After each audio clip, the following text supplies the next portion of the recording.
మీ జీఐఈటీ ఇప్పుడు జీజేయుగా మారింది. 2000కు పైగా ప్లేస్మెంట్స్, ఐపీఎం, కేపీఎంజీ వంటి సంస్థలతో ఇంటిగ్రేటెడ్ కోర్సులు, యూపీఎస్సీ కోచింగ్, అడ్మిషన్లు ఓపెన్. అందరికీ నమస్కారం. Welcome to Suman TV. నేను మీ ఆనంద్. పినతండ్రి వేధింపులపై కన్నతండ్రి ఆవేదన. అసలు ఆయన ఏమంటున్నారు, ఆయన మాటలో తెలుసుకుందాం.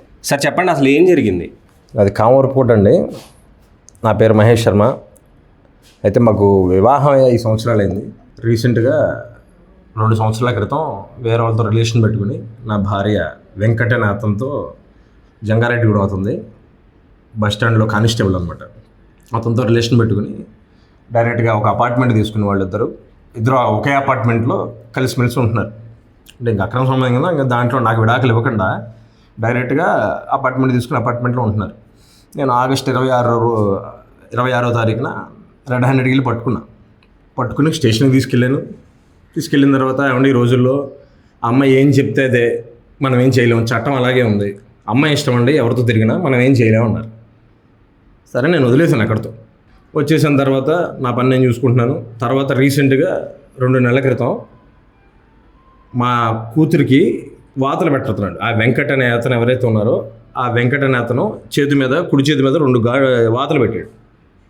అలాగే గోరులతో ఎన్ని మచ్చలే ఇలా పట్టుకుని గిచ్చడం చేయడం అవన్నీ చేశాడు. అవన్నీ నేను ఒకరోజు స్కూల్కి వెళ్ళా. ఇవన్నీ నాకు ఎలా తెలిసినాయి అంటే, ఒకరోజు నేను స్కూల్కి వెళ్ళాను. వాళ్ళు స్కూల్లో జాయిన్ చేశారు మొన్న రీసెంట్గా జంగారెడ్డిగూడెంలోనే. సరే చూద్దాం కదా నా స్కూల్కి వెళ్తే నా దగ్గర కూర్చుంది. నేను ఎత్తుకోగానే ఇక్కడ 2 మచ్చలు కనబడుతుంది. తల్లిగడి ఏంటి మచ్చలన్న, వేరే డాడీ ఉంటాడు కదా, ఆ డాడీ నాకు ఇక్కడ వాతలు పెట్టాడు అని చెప్పింది. ఎందుకు కారణం అనేది ఏమన్నా చెప్పారా? పాప కారణం ఏమన్నా చెప్పగలిగిందా? లేకపోతే ఎందుకు అని అడిగితే ముద్దులు పెట్టుకుంటున్నాడు నన్ను. అమ్మకి చెప్పావా అని అడిగా. చెప్పానంది. మరి నీకు వాతలు పెట్టినప్పుడు మరి డాడీకి చెప్తానని నువ్వు అనలేదా తల్లిగాడు అంటే, ఆయన పోలీసు, ఆయన జిమ్ కూడా చేస్తాడు, అవి కూడా మన దగ్గర ప్రూఫ్లు రెడీ, మన దగ్గర వీడియోలు కూడా ఉన్నాయి. అయితే అప్పుడు వెంటనే నేను తర్వాత రోజు సోమవారం, అంటే నేను శుక్రవారం వెళ్ళాను స్కూల్కి, సోమవారం స్టేషన్కి వెళ్ళాను, పోలీస్ స్టేషన్కి. ఇలా నా కూతురికి ఇలా వాతలు పెడుతున్నారండి, కొద్ది మీ ఎస్ఐ గారికి చెప్పుకున్నాను అన్నమాట. చెప్పగానే ఆయన ఇమీడియట్గా యాక్షన్ తీసుకుని ఆయన ఇద్దరిని పిలిపించారు. ఆ వాతలు ఏంటి అని అడిగితే, మేము ఏదో కోపంగా పెట్టలేదండి, ఏంటి వాతలో కోపంగా పెట్టలేదు, సరదాగా పెట్టాం, అంటుకుంటుందని మేము అనుకోలేదు. అదేంటండి వాతలు ఎరగగా, ఇప్పుడు మన కూతురే చెప్పింది, ఒక చాకు గట్టిగా కాల్చి దాన్ని చాకుతో పెట్టారని చెప్పి డైరెక్ట్గా పోలీసుల ముందు నా కూతురు సంభాషణ అడుగుతుంటే నా కూతురే చెప్పింది డైరెక్ట్గా.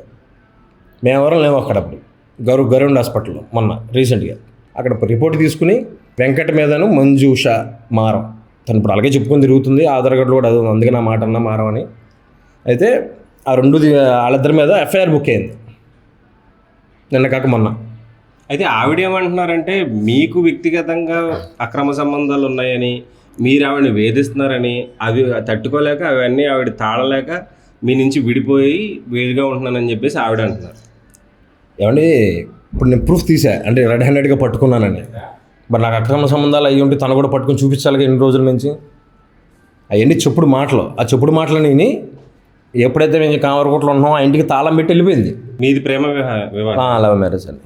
అసలు మీకు ఏం కావాలి? మీకు అంతిమంగా మీకు ఏం కావాలని కోరుకుంటున్నారు? ఏమంటే ఇప్పుడు తను ఎవరితోనే ఉంటుంది. ఇదంతా ఎందుకు చెప్పారంటే, ఇప్పుడు తను ఎవరితోనే ఉంటుంది, ఉన్నామండి. నా కూతురిని కాపాడమని నేను ప్రతి చోటకి వెళ్ళి నేను ఏదో చెప్తున్నా. స్టేషన్కి వెళ్ళా, సార్ నా కూతురిని కాపాడండి. ఏలూరు ఎస్పీ ఆఫీస్కి వెళ్ళా, సార్ నా కూతురిని కాపాడండి. ఏమండి నా కూతురు నాకు వాతలు పెడుతున్నారని నా దగ్గర ఏడుస్తుంది అని నాకు చెప్పుకుంటుంటే, ఆ బాధకి ఇప్పుడు నా కూతురిని కాపాడమని అడుగుతున్నా. ఎక్కడికి వెళ్ళినా ఏదన్నా ఉంటే ఆ కూతురు నాకు ఇచ్చేయమని అడుగుతున్నా. నేను పెంచుకుంటాను. మీ ఇద్దరికి మరి దానికి అడ్డమే కదా, ఇద్దరికి వాతలు పెట్టినప్పుడు అడ్డమే కదా పిల్ల. అక్కడ పిల్ల నాకు ఇవ్వమని అడుగుతున్నా. పాపను మీరు పెంచుకోవడానికి సిద్ధంగా ఉన్నారా? పక్కాగా 100% నేను సిద్ధంగానే ఉన్నా దానికి. ఎందుకంటే నాకు ఇస్తే నేను పెంచుకుంటాను మంచిగా. ఇంతకుముందు ఇంటర్వ్యూలో కూడా మంజుష గారు ఒక మాట అన్నారు, లేదు మేమేం పిల్లని బాధ పెట్టట్లేదు, వాళ్ళ నాన్నే అంటే మహేష్ నాన్న మన స్కూల్కి వెళ్ళి నేను గిల్లాను కొట్టానని చెప్పేస్తుంది పిల్లతో కావాలని. ఎవడంటే నేను స్కూల్కి వెళ్ళింది పట్టపక్కలే, సీసీ కెమెరా కూడా ఉంది అక్కడే కూర్చొని మాట్లాడా. నేను ఎఫ్ఐఆర్ బుక్ అయింది నిన్న కాక మొన్న. రివర్స్లో నా మీద ఇంకా నేనేం తప్పు చేయలేదు, మేము పిల్లని కొట్టలేదు అని వేరే ఛానల్లో వీటిల్లో పెడుతుంది. పిల్లనెత్తుకుని. అయితే సార్ ఇప్పుడు ఆవిడ వేరే వాళ్ళతో ఉంటున్నారు అన్న విషయం మీకు తెలిసిందని మీరు రెడ్ హ్యాండెడ్గా పట్టుకున్నాను అని చెప్పి చెప్తున్నారు కదా, దానికి సంబంధించి మీ దగ్గర ఏమైనా సాక్ష్యాలు ఉన్నాయా? ఉన్నాయి సార్. ఆ రోజు నేను ఏప్రిల్ 26వ తారీఖు వెళ్ళా. ఒకే అపార్ట్మెంట్లో కలిసి ఉంటున్నారు అనమాట ఇద్దరు. గత మంజూష తీసిన అంతకుముందు వీడియోలో నేనేం తప్పు చేయలేదు, అన్నీ మా ఆయనే చేశాడు. ఈరోజు మరి వాళ్ళిద్దరి మీద ఎఫ్ఐఆర్ ఎందుకు కట్టారండి?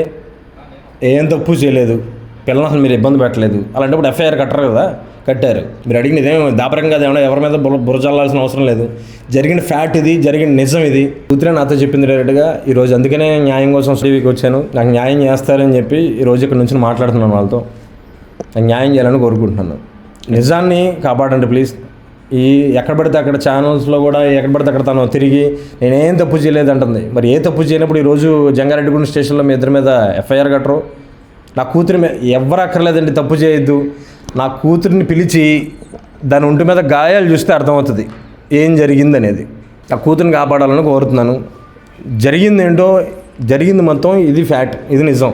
పిల్ల గురించి ఆలోచించి నా కూతురిని కాపాడి నాకు ఇవ్వమని కోరుతున్నాను.